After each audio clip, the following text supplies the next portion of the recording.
별로 요약을 해드릴게요. 그래서 적으려고? 그냥 들으세요. 네. 네. 55세 지나면 적은 거 어디다 적은지도 몰라? 여기다 적어야지. 적은 거 어디든지 모른다니까. 장난 넘치고 공부 불던데야. 그래서 요한복음은 장별로 좀 해드릴게요. 중요한 것만. 1장 1절부터 18절까지는 창세기 1장 얘기하는 겁니다. 예. 태초에 말씀이 계시니라. 태초에 하나님이 천지를 창조하시니라. 근데 우리는 창세기 1장을 우주 만물 물질 창조로다가 이해를 하지만 사도 요한이 요한복음으로 가져오면서 그게 아니라 창세기 1장의 창조는 죄인을 의인으로 바꾸는 창조다 이렇게 얘기를 하는 겁니다. 그렇게 되고요. 그 다음에 19절부터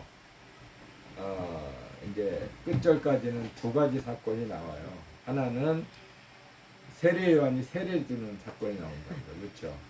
근데 세례 요한은 예수님이 누군지 몰랐습니다. 네. 근데 하나님이 알려줬어요. 세례 요한한테. 네가 세례를 주다가 성령이 내려오면은 그 사람이 메시아인 줄 알라 이렇게 알려주셨잖아요.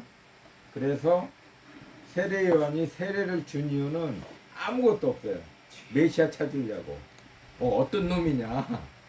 난 아무리 눈 씻고 봐도 메시아가 없는데 하나님이 알려주니까. 그래서 요 사건은 창세기 2장에 보면 하나님이 흙으로 각종 동물을 만들어서 아담한테로 이끌어오니 아담이 부르는 바가 그 이름이 되었더라. 이렇게 돼서 우리는 아담이 코끼리, 기린, 원숭이 이런 이름 붙여줬다 이렇게 생각을 하는데 그거는 우리 생각이고 원어는 뭐라고 얘기를 해주냐면 그 동물 만드는 사건 이전에 뭘 하냐면 하나님이 돕는 배필을 만들어주겠다 그랬다고요. 그래서 아담이 기대를 하고 있는 거예요. 하나님이 돕는 배필을 만들어준다니까. 그래서 막 기대를 하니까 하나님이 코끼리도 만들어 가보고 원숭이도 만들어 가보고 고래도 만들어 가보고 그래서 아담한테 데리고 갔더니 거기서 아담이 부르는 바가 그 이름이 되었다라가 아니고 그 번역이 오역이에요. 그건 뭐냐면은 아담이 하나님이 만들어서 데리고 온 동물들의 이름을 네페시 하이라고 불렀더라, 혼이라고 불렀더라 이렇게 번역을 해야 됩니다. 그러니까는 하나님은 돕는 배필을 만들어준다 그랬는데 아담이 창세기 2장 7절에서 하나님이 땅의 흙으로 사람을 만드시고 생기를 불어넣으니까 살아있는 혼이 되었어요. 그러니까 아담이 혼이에요. 그러면 혼을 도와주려면 아기를 도와주려면 아기가 아기를 도와줘요? 못 도와주죠. 아기보다 뛰어나야 도와줄 거 아니에요. 그래서 그 돕는 배필이라는 의미가 그겁니다. 아담이 자기가 혼이야. 그러니까 아담이 막 기대를 하는 거예요. 돕는 배필 준다니까. 그래서 하나님이 동물을 만들어 왔는데 아담의 눈으로 보니까 이놈들도 다 혼이야. 그러면 아담을 도와요, 못 도와요? 못 돕죠. 그래서 그게 뭐냐면 아담이 계속 하나님한테 그런 거예요. 아이 코끼리도 혼이에요. 원숭이도 혼이에요. 돕는 배필은 영이래야 되는데 왜 영을 안 주고 자꾸 혼만 데리고 오세요? 그러니까 아담이 혼을 못 찾은 거예요. 영을. 그렇죠? 그래서 하나님이 이제 아담을 잠들게 하고 갈비뼈 뽑아서 영을 만들어 주신 거잖아요. 그것처럼 하나님이 요한한테 사도 요한한테 야 내가 돕는 배필로 메시아 보내줄 거야. 그러니까 너 준비해. 그 얘기를 예비해야 돼. 그러니까 이 사도 요한이가 나는 돕는 배필이 어떻게 생긴지도 모르고 누구지도 모르는데 어떻게 합니까? 그러니까 하나님이 요단강에서 물로다가 이렇게 세례 주다 보면 성령이 비둘기처럼 내려온 사람이 있으니까 그 사람이 돕는 배필이야 이렇게 알려준 겁니다. 그러니까는 요한복음 1장의 세례 사건은 요한이 메시아 돕는 배필을 찾는 과정이에요. 그래서 창세기 2장의 이야기하고 이게 매치가 되는 겁니다. 그렇죠? 그래서 이제 그 이야기가 끝나면 그 다음에 누구 얘기가 나오냐면 나다나엘 얘기가 나옵니다. 그럼 나다나엘이 누구냐? 나다나엘은 히브리어로 하면은 하나님의 선물이라는 뜻이에요. 나탄이 주다라는 뜻입니다. 엘이 준 거예요. 그래서 예수님이 나다나엘 보고 그러냐, 내가 무화과나무 아래 있을 때 보았다. 이렇게 하니까는 나다나엘이 깜짝 놀라면서 고백을 하거든요. 주가 하나님입니다. 근데 우리는 읽으면서도 도대체 이게 뭔 얘기야? 뭐 무화과나무 밑에도 뭔 일이 있었어? 이러잖아요. 그래서 나다나엘 이야기는 창세기 3장 얘기를 하는 겁니다. 창세기 3장에 아담과 하와가 무화과나무 밑에 있었죠. 선악과 따먹었죠. 예. 그래갖고 급하니까는 벗은 몸을 가리려고 뭘로 만들었어요? 무화과나무 잎으로 만들었죠.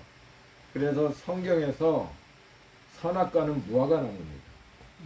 그러니까 성경에 나오는 무화과나무라는 나무가 등장하면은 선악과 얘기를 하는 거예요. 하나님이 무화과나무 얘기하는 게 아닙니다. 그렇죠? 그래서 나다나엘이 무화과나무 아래서 아직 무화과를 따먹기 직전에 사람을 나다나엘이라고 그러는 겁니다.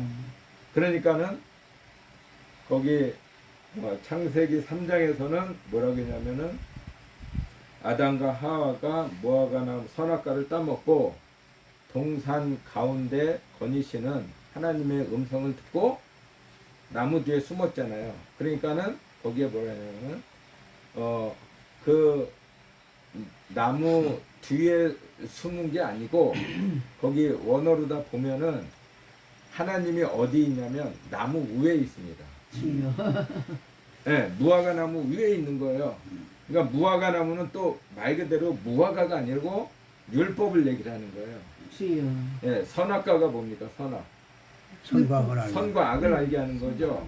선한 거는 하고 악한 거는 하지 마. 이게 율법이에요. 아버지. 선악을 알게 하는 지식. 그러니까 무화과 나무가 이게 선악과 나무입니다. 그러면은 하나님이 무화과 나무 위에 이렇게 있었어요. 보니까 요놈들이 밑에서 알짱알짱 대다가 이걸 따먹었거든. 그래서 봤다고요. 그게 나다나엘이야. 니네들 무화과 나무 아래서 무언 짓 했는지 내가 다 봤어. 이거예요. 그래서 무화과 나무는 선악과가 되는 거고, 그러면은 무화과 나무 위에 있는 하나님은 뭐가 되는 거예요? 그게 생명과가 되는 겁니다. 창세기 2장에 보면은 동산 중앙에 나무 하나가 있었는데 이 나무의 이름을 생명나무라고도 하고 별명이 선악지식나무예요. 그러니까는 한 나무의 이름이 두 개인데 하나는 선악이고 하나는 생명이에요. 그러니까 무화과 나무가 선악이고 무화과 나무 위에서 인간이 뭘 하나 내려보시는 그 하나님이 생명입니다. 그래서 이 그림을 그대로 복음서로다가 오면은 예수님이 무화과 나무에서 뭐 먹을 거 있나 하고 가서 보니까 아무것도 없었잖아요.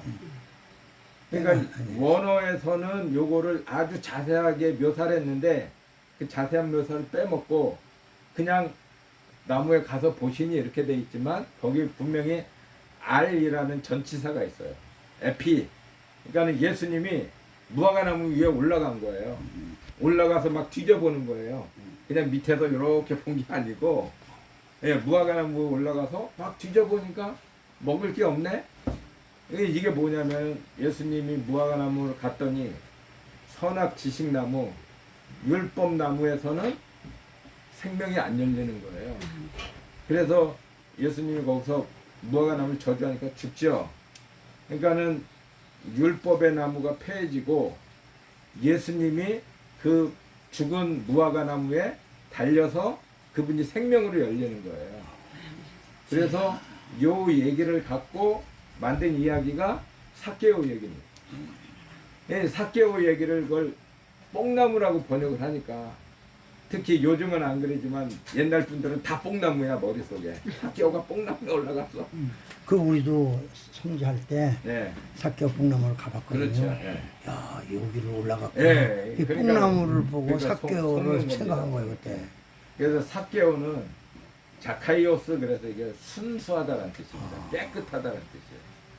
그리고 또 뽕나무라고 번역한 이 단어가 시코모라이아 그래서 돌 무화과 나무입니다. 예, 무화과 나무는 무화과 나무인데 돌무화과. 돌무가 무화과 나무예요. 근데 돌매라는 말은 들었지만. 그 시콤모라이아에서 그 모론이라는 단어가 빨갛다는 뜻입니다. 왜냐면은 그 돌무화과 나무에서 꽃이 피는데 꽃이 우리나라처럼 나무 가지 끝에서만 달리는 게 아니라 기둥에서도 막 달려요. 우리 저기 동남아 가면은 과일들 막 기둥에서 막 튀어나온 거 보시죠? 예. 예, 잭프룬 막 이런 거. 그러니까는 그 꽃이 피면은 돌무화과 나무가 새빨개요. 그냥 기둥부터 그냥 온통 빨간 거야. 그게 시커모라이아입니다. 그래서 사개오가 그 나무에 올라간 게 뭐냐면 예수님이 십자가에 올라가서 피가 흘려갖고 빨개진 걸 얘기를 하는 겁니다. 그러니까는 사개오 이야기를 열심으로 읽으면 안 돼요. 모든 성경은 다 예수님의 예수. 사역에 대한 초점이 맞춰져 있거든요. 그렇죠? 그러니까는 거기서 나다나엘을 만나서 창세기 3장 이야기를 하고 또 맨 마지막에 보면 나다나엘이 놀라니까 야 네가 놀래냐? 이보다 큰 일 볼 거야. 이 인자가 이 천사들이 인자 위에 오르락내리락 이거 어디 얘기예요? 이 야곱의 사나이 얘기입니다. 그러니까 창세기 이야기예요, 그렇죠? 그러니까는 모든 신약의 이야기들은 구약의 베이스를 두고 있어요.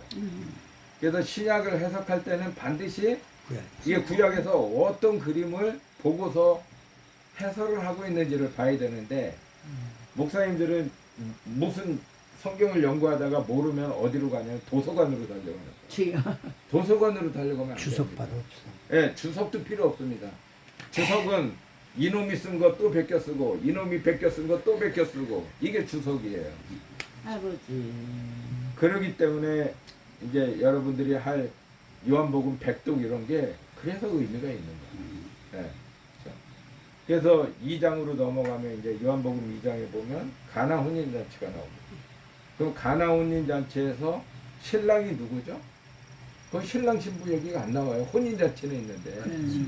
예, 뭐 연회장도 나오고 별놈 다 나오는데 신랑 신부가 안 나옵니다. 그러면 거기서 신랑이 누구냐면은 나다나엘입니다. 신랑이 나다나엘이에요. 그걸 어떻게 아냐면은 요한복음 21장 2절에 보면은 갈릴리 가나 사람 나다나엘 이렇게 따로 소개를 합니다. 예, 다른 사람은 그냥 뭐 베드로 뭐 이름 쓰는데 나다나엘만 가나 사람 나다나엘 읽어보셨죠? 네, 그렇게 설명을 합니다. 주여. 그러니까 요게 뭐예요? 무화과 나무를 따먹은 아담에게 돕는 배필로 신부를 붙여주는 이야기가 요한복음 2장 이야기입니다. 그렇죠? 그러면은 혼인잔치를 하려면 어떻게 돼야 돼요? 물이 변해 포도주가 돼야 되잖아요. 그럼 물은 성경에서 영을 상징합니다. 그러니까 깨끗한 물은 영이고 쓰고 짠 물은 육입니다. 그게 이제 야고보서에서 4장에서 그걸 설명을 하는 거예요. 야고보서 3장인가? 거기 가면은 어찌 샘이 한 입으로 단물과 쓴물을 내느냐 그래놓고 그 뒤에 절에서 바로 쓴물 대신에 다시 짠물이라고 얘기를 합니다. 그러니까 마라의 쓴물하고 바닷물은 동격이고 이게 우리 육적인 사람을 얘기를 하는 거예요. 그런데 깨끗한 물은 이게 뭐냐면 하나님이고 영을 얘기를 하는 거예요.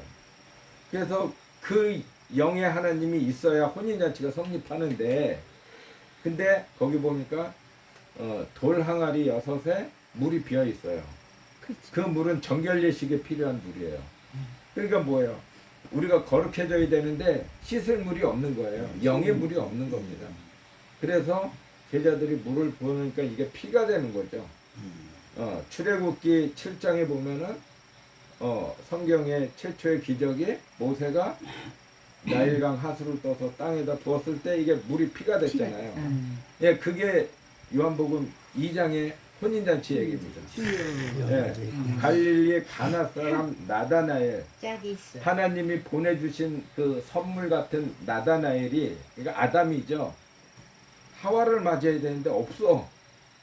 그러니까는 하나님의 말씀이 피가 돼서 예수가 와야 나다나엘의 신부가 되는 겁니다. 네, 그 얘기를 하는 게 요한복음 2장입니다. 그리고 요한복음 2장이 지나면은 이제 무슨 사건이 나오냐면 성전 정화 사건이 나와요. 성전 정화 사건은 우리가 알고 있는 거는 막 이런 개념을 알고 있어요.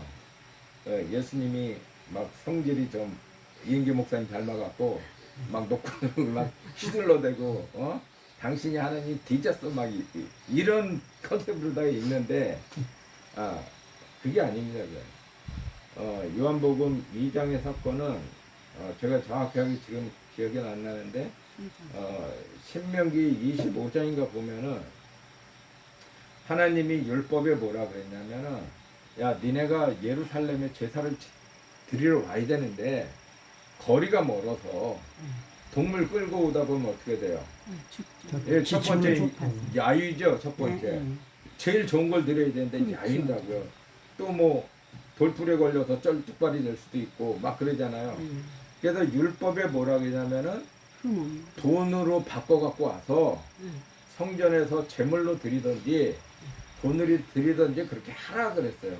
그러니까 이거는 완전한 율법이고 그 성전에서 장사하는 사람들이 불법이 아니에요.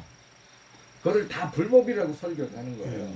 근데 불법이 아니라니까요. 그 율법에서 엄격하게, 그러니까는 그 장사하는 사람들은 자기들도 그렇고 제사 드리러 오는 사람들이 최대한 거룩한 제사를 드리도록 도와주는 역할을 하는 겁니다. 근데 예수님이 왜 막 얻고 난리 쳤어요? 왜? 당신이 재물이니까. 너희들 이제 필요 없어. 너희들 이거 다 치워버려. 근데 치우지 않은 것만 하나 있죠. 비둘기만, 동물들 다 쫓고 돈 상을 엎었는데 비둘기 파는 사람들만 가져가라 그런 거예요. 그러니까 뭐예요? 내가 재물이니까 이런 재물도 필요 없어. 속전 필요 없어. 다 엎고서 그 다음에 뭐라 그래? 내가 재물이 되면 비둘기 다시 가져와 그러는 거예요. 성령이 와야 되는 거예요. 그렇죠? 예, 그거를 다시 설명한 게 이 성전을 헐라. 내가 몸 성전으로 왔으니까 헐어버려. 그럼 내가 사흘 만에 비둘기로 다시 부활할게. 예, 그게 요한복음 2장 얘기입니다. 예. 좀 다르죠? 처음 들어봤어요. 예? 처음 들어봤어요. 기존에 듣던 얘기하고는 조금 다르죠. 내 생각과 전혀 또 예. 다르고. 기가 막히다. 근데 그거 어디서 이렇게 해석이 나오는데? 100번 읽으니까 알려주시죠. 이거 달콤하네. 오묘하다. 히브리 연락을 통해지는 우리 성경을 이렇게 봐도 이렇게 이거를 하기가 얼마나 아무나 그러니까요. 해석 자체가 안 되지. 뮤지컬 사람은 다 그게 손으로 그러면 그 성전에서 장사하는 터냐라고 얘기한 그 말은 무슨 뜻이에요? 예? 왜 성전이 장사하는 곳이냐? 그래갖고 지금도 예를 들면 뭐 도둑의 소굴로 만든다 그래서 목사님들이 예를 들면 그 제가 생명운동 네트워크 하면서 예, 영천교회가 생산하는 것을 90개의 직거래 운동을 했거든요. 예. 그게 뭐 크게를 다 다녔어. 그러다가 몇 군데를 갔어. 예를 들면 여의도 순복음교회 같은 조영기 목사가 만나가지고 얘기해서 이 직거래 장터를 이틀을 하기도 한 거다. 예, 제가 다 이해됐고 답을 드리면 그겁니다. 일단 첫 번째 번역을 잘못해놨어요. 성경에. 내 아버지의 집으로 장사하는 집을 만들지 말라 이렇게 번역을 했습니다. 근데 번역이 거꾸로 됐어요. 영어하고 한글이 순서가 바뀌니까. 그러니까 제대로 번역하면은 장사하는 집으로 내 아버지의 집을 만들지 말라라는 뜻입니다. 내 아버지의 성전에서 장사하지 말라가 아니고 너희가 장사를 하는 그것으로 내 아버지의 집을 만들지 말라 그랬는데 거기서 또 장사라는 것도 원어로 보면 아고라죠. 그래서 이게 구속하다는 뜻입니다. 구속하다. 그러니까 중의적인 의미가 있는 거예요. 예. 그러니까는 적어도 유대인들은 거기서 장사 안 한 겁니다. 그들이 장사를 안 했다니까요. 이건 이방인 생각이에요. 우리가 이방인의 시각으로 보니까 장사하는 거로 다 읽은 거지. 아까 뭐라 했어요? 유대인들은 장사를 한 게 아니라 하나님의 말씀을 지킨 거예요. 하나님이 그렇게 도와줬어. 하라고 했으니까. 네, 돕는 거예요. 예. 그러니까는 예수님은 그동안 수고했어. 근데 이제는 이거 더 필요 없어. 내가 재물이 됐어. 다 완성할 거니까. 그러니까 필요 없어 이거지. 이 나쁜 놈의 새끼들 성전에서 장사해? 뭐 마진 남겨 먹어? 이런 개념으로 다 얘기하시죠. 아니라고요. 그러니까 이제 그 오해를 푸셔야 되고 3장에 가면 이제 니고데모 얘기가 나오죠. 니고데모 얘기는 뭐 다 아시니까. 그래서 물과 성령으로 이렇게 돼 있잖아요. 물과 성령으로. 그러니까 그 물은 어디서 나오는 물이에요? 성경에서 최초의 물은 어디서 나오냐면 물론 창세기 1장에서도 나오지만 창세기 2장에 물이 에덴 동산에서 발원하여 이렇게 돼 있다. 그러니까 에덴 동산이 물의 발원지인데 그 에덴 동산이 이게 기쁨이란 뜻입니다. 기쁨의 동산에서 물이 나오고 내강으로 되는데 요 물이 출애굽기 가니까 물이 어디서 나왔어요? 마라의 쓴물 때문에 못 먹게 생겼어. 광야에 물이 없어. 그래서 어디서 나와요 물이? 성전에서 모세가 지팡이로 반석을 치니까. 바위를 치니까 쪼개져서 물이 나왔죠. 그렇죠? 그러면은 그 쪼개진 반석이 뭐예요? 그 쪼개진 반석이 율법의 두 돌판입니다. 예, 율법이 두 돌판으로 돼 있죠. 그러면 왜 두 돌판이 됐냐? 성경은 항상 짝이 있다라고 이사에서 얘기를 하는 거예요. 그러니까 두 돌판은 구약과 신약으로 봐도 되고 영과 육으로 봐도 되고 예수와 그리스도로 봐도 되고 그렇죠? 그러니까 하나님의 말씀이 두 개로 돼 있어요. 영과 육으로 돼 있어요. 왜 영과 육으로 돼 있어야 되냐면 우리는 육이기 때문에 하나님이 영으로 얘기를 하시면 우리가 못 알아먹어요. 그래서 육의 문자로 읽고 영으로 해석하라고 두 돌판이 됐는데 그러니까 육의 문자의 말씀을 읽고 이제 우리가 지금 요한복음 이렇게 할 거잖아요. 육의 문자로다가 막 읽고서 영으로 해석되면은 예수를 거기서 물이 나오는 거예요. 예. 그래서 언약궤 두 돌판이 어디로 들어갑니까? 돌판이 언약궤에 들어가서 지성소에 보관이 되죠. 그러면 그 지성소에 보관된 언약궤의 뚜껑을 뭐라 그러죠? 언약궤 뚜껑 이름을 시은자라고 그럽니다. 하나님의 보좌예요, 거기가. 그래서 하나님이 언약궤 위에 앉아 있고 그 밑에 있는 두 돌판이 하나님의 말씀이고 이 말씀이 영으로 해석되면 물이 나오는 거고 육으로만 들이다 읽으면 이걸 중언부언한다 그러는 거예요. 너 뜻도 모르면서 맨날 읽냐? 그렇죠? 그러니까는 요 그림을 가지고 에스겔서 47장을 가면은 거기에 보면 하나님의 성전에 보좌에서 물이 흘러나오는데 문지방을 지나서 두 개로 갈라져서 어쩌고 저쩌고 나오잖아요. 그렇죠? 그래서 그 물이 요한복음 7장으로 가면은 예수님이 그 배에서 생수의 강이 흘러나올 거야. 근데 그 물이 뭐냐? 성령이야. 이렇게 가르쳐 주는 거예요. 그러니까는 우리는 배에서 나온다 그러니까 이제 배를 쳐다보는 거예요. 배에서 언제 나오지? 막 이러고 있는데 이 생명의 성령의 물이 어디서 나오냐면 예수님 배에서 나온 거예요. 로마 병사가 창으로 예수님 옆구리 푹 찔르니까 그 배에서 피와 물이 나오더라 이렇게 돼요.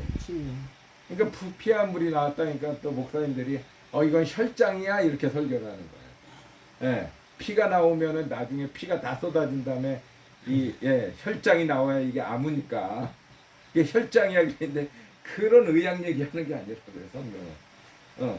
거기서 피는 예수의 육체를 통해서 우리의 속죄제물이 되는 거고 물은 그 배에서 솟아나는 성령이 될 거야. 그 물이 반석이신 예수가 쪼개져야 나오는 거야. 그 물이 언약궤 두 돌판이 쪼개져야 나오는 거야. 그렇죠? 그렇게 얘기를 하다가 이 물이 이제 요한계시록 22장에 가서 내가 보니 생명수 맑은 물이 하나님과 어린 양의 보좌로부터 흘러나온다 이렇게 얘기를 하는 거야. 그러니까는 물과 성령으로 난다는 이 한 구절도 성경 전체의 메타포를 아주 그냥 집약을 해서 거기다 집어넣은 겁니다. 그러니까 그런 메타포들이 읽혀야만 그게 읽히면 여러분들 배 속에서도 막 이제 물이 나오는 거예요. 컬컬컬컬 나오면은 이은계 목사님이 계속 하잖아요. 누가 그랬어? 성령이 하신 거거든요. 성령이 막 얼굴을 변하게 하잖아요. 막 얼굴이 변하셨거든. 그래서 이제 그 거듭나는 얘기를 하고 그 다음에 사건이 예수님이 광야에 모세가 광야에서 뱀을 든 것처럼, 그렇죠? 그러니까 뱀이 성경에서 최초로 나오는 게 창세기 3장 1절입니다. 여호와 하나님이 지으신 들짐승 중에 뱀이 가장 강조하더라고 그랬는데 사실 이 뱀은 창세기 3장에서 창조된 게 아니고 또 사람들이 하나님은 뱀을 왜 만드셨을까 도대체 하나님이 뱀 안 만들고 선악과만 안 만들었어도 우리가 이 고생세 빠지게 안 할 텐데 그런 얘기 많이 하죠. 그런데 창세기 3장의 뱀은 창세기 1장 21절에 등장을 합니다.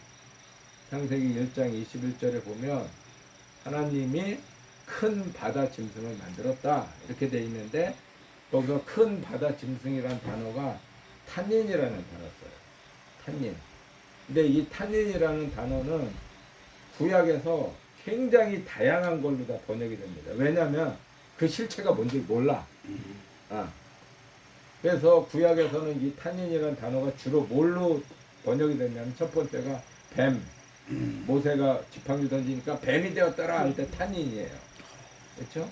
그 다음에 구약에서 또 욥기 보면은 리오야단, 악어, 또 이사야 가면은 들깨, 시편에선 주로 용, 꼬불꼬불한 뱀, 막 이걸로다가 그러니까는 탄닌이 뭔가 흉악한 놈인데 실체를 뭔지 모르는 거예요. 근데 그 창세기 1장 21절에 그 큰 바다 짐승을 요한계시록 13장에서 알려주는 거예요. 바다에서 한 짐승이 올라오는데 바다에 있던 짐승이 땅으로 올라오는 겁니다. 그래서 그 바다에 있던 그 짐승이 그 탄이라는 그 글자가 뭐냐면은 이게 꼬불꼬불하다는 뜻입니다. 길다 그런 뜻이에요. 그래서 이 탄이는 만들어지긴 어디서 만들어지냐면 영계에서 하나님이 사람을 아들로 지었잖아요. 근데 그 아들 놈이 욥기 1장 6절에 보니까 하루는 하나님의 아들들이 여호와 앞에 왔고 그 가운데 누가 있더라? 사탄도 있더라. 이렇게 기록을 하는 거예요. 그러니까는 우리는 어떻게 생각하냐면 하나님의 아들들이 여기 7명이 왔고 사탄도 왔더라. 김영선 박영선 전사님 혼자만 사탄이 한 명 왔네 이렇게 생각하는데 7명 가운데 그 가운데라는 단어가 타베크예요. 영어로 하면 인입니다. 인. 그 안에. 그러니까 하나님의 아들들이 왔는데 그 안에 이 아들들 속에 사탄. 다 사탄이 있는 거야. 그 사탄을 쉽게 얘기하면 뭐라고 하나님을 대적하는 거예요. 우리 애들들 얘야 공부해라 그러면 애들이 뭐래요? 무슨 공부해 막 이렇게 반항하잖아요. 그걸 사탄이라 그러는 거예요. 사탄이 뭐 엄청난 놈이 아니고 우리 속에 하나님의 명령을 거부하고자 하는 그 마음. 대접하는. 그래서 하나님이 하나님하고 하나님이 지으신 아들들이 마음이 다르니까 함께 할 수가 없어요. 하나님은 빛이고 사람이 어둠이 되니까 같이 있으면은 어둠이 죽어. 까오지면 공존할 수 없어. 예, 그러니까 하나님이 요 사람을 물질 세계로 던져놓은 거 있죠. 그거를 큰 바다 짐승이라고 하는 거예요. 그러니까 성경에서 바다는 우리가 생각하는 서해 바다 이런 개념이 아니에요. 예, 창세기 1장 2절에서 땅이 혼돈하고 공허하며 흑암이 깊음 위에 있는 그거를 바다라 그럽니다. 그러니까 이 물질 세계가 바다예요. 그래서 마태복음 3장에서 흑암에 앉은 백성들이 큰 빛을 보았고 이렇게 얘기를 하는 거예요. 그게 창세기 1장 3절이에요. 빛이 있으라. 예, 빛이 없었어요. 흑암에 있었어. 근데 하나님이 나타난 것이 빛이 있으라 이런 얘기거든요. 그래서 요 뱀은 하나님을 대적해서 이 세상에 추방된 우리 사람 얘기를 하는 겁니다. 그래서 그 사람을 성경에서는 사탄이다, 마귀다, 귀신이다, 요한계시록에서 옛뱀이다 이렇게 얘기를 하는 겁니다. 그러니까 뭐 하나님이 뭐 뱀 얘기할 일이 있겠습니까? 그렇죠? 그래서 그 뱀이 예수님이 마태복음 4장에서 광야에 시험을 받으러 가셨을 때 성령에 이끌려서 누구한테 갔어요? 마귀한테 갔죠? 사탄 마귀한테 갔죠? 그거를 마가복음에서는 특별히 뭐라고 번역을 하냐면은 예수님이 성령에 이끌려 광야로 시험을 받으러 갔는데 거기서는 들짐승도 같이 있더라 이렇게 번역을 한 거예요. 그러니까 우리는 예수님이 광야에 가 있으니까 차저도 한번 구경오고 낙타도 한번 와보고 뭐 이렇게 생각을 하는데 거기서 들짐승이라고 번역한 그 데리온이 뱀입니다. 예, 그 뱀을 요한계시록에서는 다 짐승이라고 번역을 한 거예요. 뱀입니다, 뱀. 그렇죠? 그래서 뱀의 정체는 뭐냐면 우리 육체를 뱀이라고 하는 거예요. 하나님이 임기 목사님 설명했잖아요. 타락한 영을 육체에다가 묶어놔 버렸어요. 이걸 안 묶어놓으면 이놈이 막 영으로 다 돌아다니면서 별짓을 다 한다고. 그러니까는 우리 죄 지은 놈들 감옥에다가 가둬놓고 그 안에서만 놀도록 하잖아요. 그러니까 우리 육체가 이 감옥이 되고 결박이 되는 거죠. 그리고 그 혼이 육체하고 묶여있는 상태를 성경은 뭐라 해요? 뱀이다 이렇게 얘기해요. 예, 큰 바다 짐승이다, 사단이다, 마귀다 이렇게 얘기를 하는 거예요. 그러니까 요한복음 3장에서 예수님이 모세가 광야에서 노뱀을 단 것처럼 인자도 달려야 하리라 그러니까 예수님이 뭐가 돼서 오신 거예요? 뱀이 돼서 오신 거예요. 그러니까 그분은 육체가 필요 없는 분인데 육체를 입는 순간에 우리하고 모습이 똑같잖아요. 그러니까 우리도 뱀이고 예수님도 뱀인데 예수님은 로마서 8장 3절에서 죄 있는 육신의 모양으로 오셨다 그러는 거예요. 죄 있는 죄인으로 오신 게 아니고 예, 그분은 뱀의 모양을 가졌지만 그 속에는 뱀이 아니라 예, 영이 생명이 들어있는 거예요. 그렇죠? 그래서 그 얘기를 하는 겁니다. 그러니까 요 뱀이라는 단어를 또 봐야 성경이 무슨 얘기를 하는지 알아요. 사도 바울이 멜리데 섬에 가서 나무를 한 움큼 해갖고 불에다 넣으니까 어떻게 해요? 뱀이 나와서 물었죠. 그게 뭐예요? 그 불이 성령입니다. 성령이 하니까 뱀이 쑥 나오는 거예요. 그렇죠?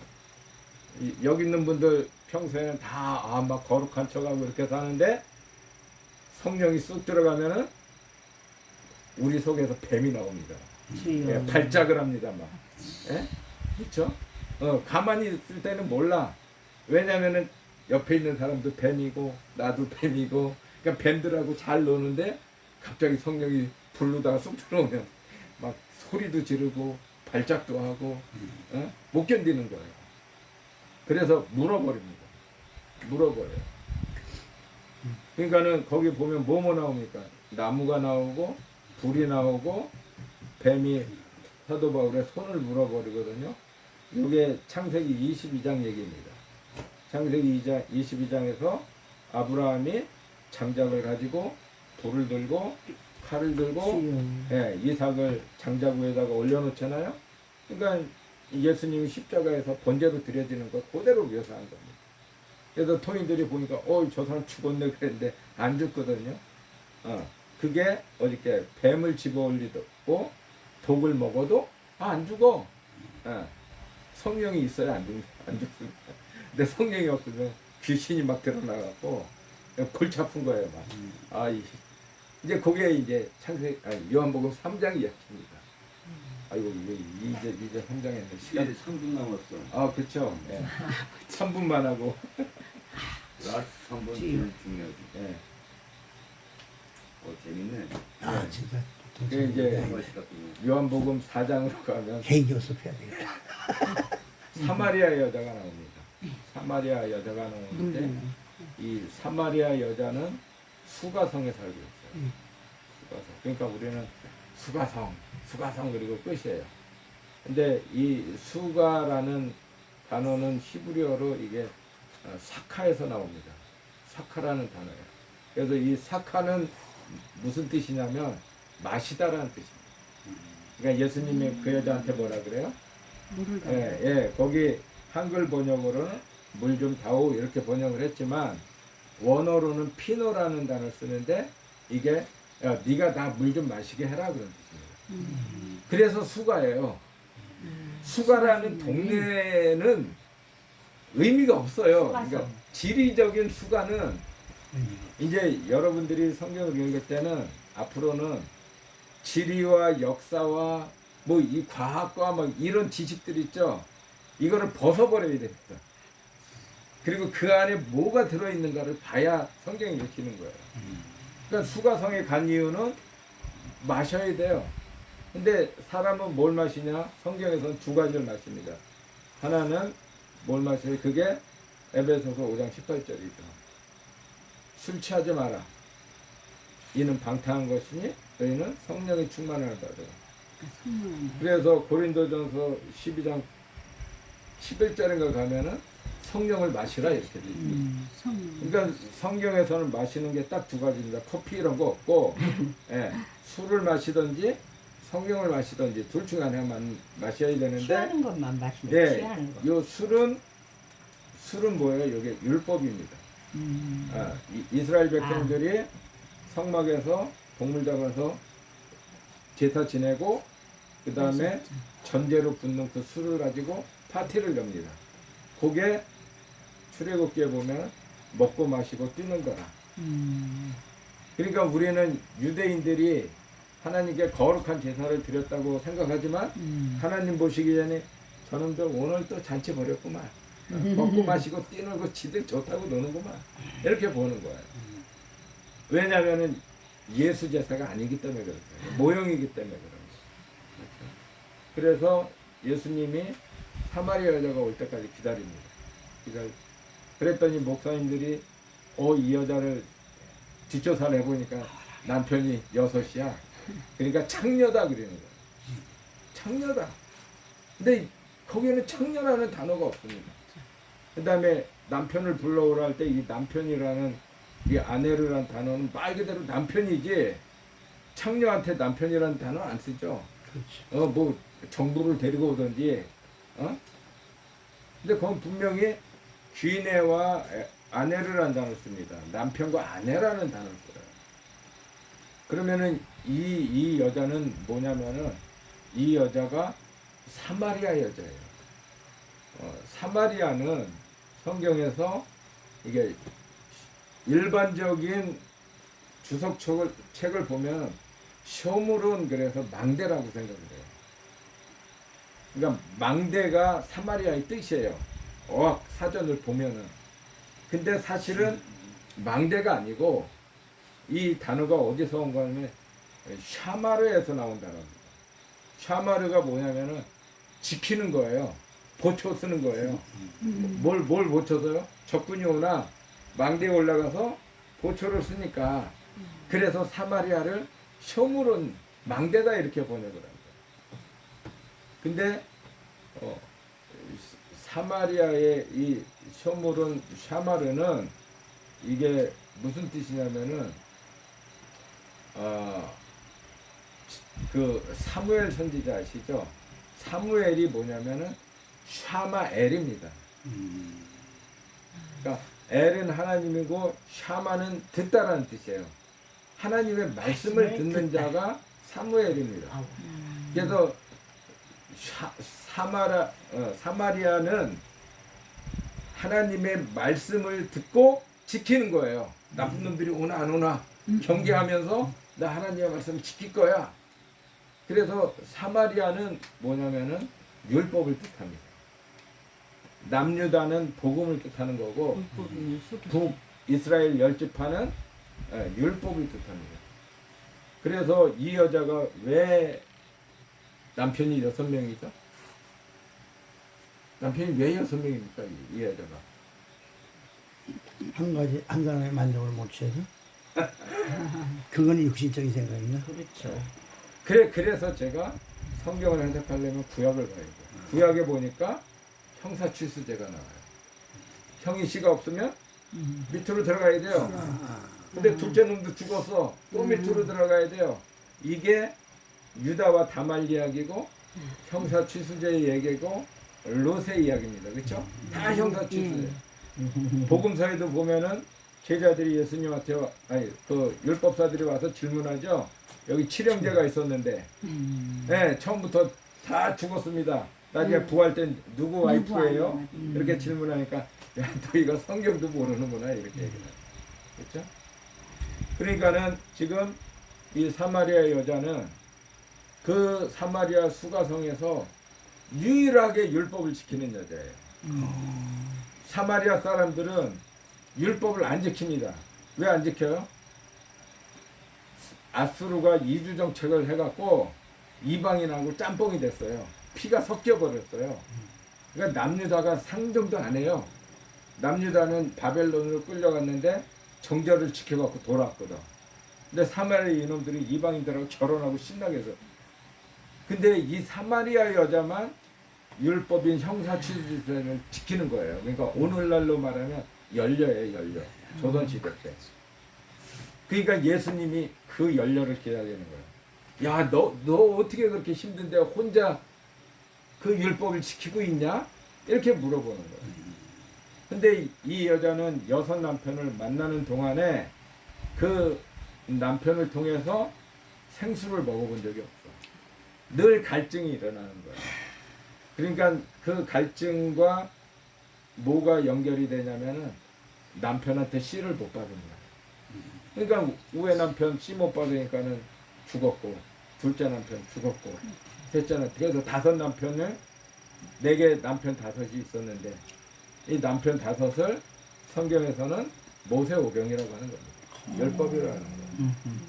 그래서 모세오경의 5 남편을 요한복음 6장에 가면은 오병이라고 얘기를 하는 거예요. 오병이어라고 얘기를 하는 거예요. 예. 그렇죠?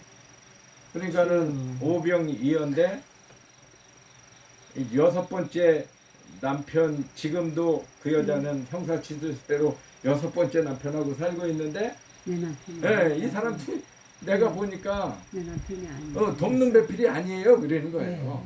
쉽게 얘기하면 하나님이 야, 이놈은 남편이냐 그랬더니 아니에요. 이놈은 했는데 6명까지 왔는데도 아닌 거야. 그래서 예수가 7번째 남편으로 오는 겁니다. 아멘. 그러니까 이게 창녀 얘기냐고요. 요한복음 4장이. 맨날 목사님들이 이 창녀인데 부끄러워서 난 12시에 제 6시에 만났죠. 그 여자를 6시에 만났죠. 예. 요한복음 2장에서는 정결 예식을 따라 2-3통 드는 도랑알이 몇 개요? 6이죠. 그러니까 6은 뭐냐면 창세기 1장의 7일 창조의 6일째를 얘기를 하는 겁니다. 그러니까 꽉 찬 거예요. 내일이면 안식이야. 그러니까 이 여자가 율법을 지키면서 꽉 찬 거야. 나 진짜 남편 만나야 되는데 이 남편 새끼들이 없어. 그러니까 막 울부짖고 있으니까 예수님이 야 오늘 사마리아 가야 된다. 거기 나를 기다리는 여자가 있다. 그래서 6시에 기다리는 거예요. 주여. 예. 근데 이걸 가지고 또 학자들은 6시가 유대인은 6을 더해서 12시다. 12시는 정오인데 이 여자가 왜 물 길러 왔을까? 다른 여자들은 새벽같이 와서 선ton할 때 길어가는데 그런 얘기 들은 적 예. 있어. 아 그런 얘기 하는 게 아니라고요. 성경은 절대. 그렇게 들은 적 있다니까. 예. 아 그러니까 없을 제가 이제 때가 다시 해석을 해드리는 거예요. 부모에 가면 다 그래. 그런 얘기 들은 적 있어. 그래서 예수님이 물 좀 다오 수가 샤카 그 얘기를 어디서 합니까? 아브라함이 이삭의 와이프를 데리러 맞아. 종을 보냈죠. 거기 그 종이 우물가에 앉아서 맞아. 하나님 내가 물 달라고 하면 낙타한테도 주고 나한테도 주는 놈이 예. 이삭의 신부인 줄 내가 알겠습니다 그러죠. 그러니까 예수님이 똑같이 하는 거예요. 주여. 너 나 물 좀 줘봐. 네 속에 진리의 물 좀 줘볼래? 아멘. 그랬더니 이 여자가 없다. 예수님이 물을 달라는데 물이 없대. 말이 안 되잖아요. 맨날 물 길러온 여잔데. 그러니까 거기서 예수님이 말하는 물이 그게 그 배에서 솟아난 생수 달라는 거예요. 아멘. 근데 우리는 생수 그러니까 또 생수통을 생각해요. 근데 그게 생명의 물이에요. 아멘. 영원히 먹는 거지. 생명의 물. 그러니까 야 너 생명 줘볼래? 그러니까는 이 여자는 그동안 무슨 물을 먹었다고? 율법의 물. 그게 창세기 2장에서 선악과를 먹은 거예요. 근데 생명과를 못 먹었잖아요. 그러니까 생명과를 먹어본 적이 없으니까 예수님이 야 생명과 열매 좀 가져올래? 그러니까 나는 무화과만 있지 생명과는 어떻게 생겼는지도 몰라요. 그러는 거예요.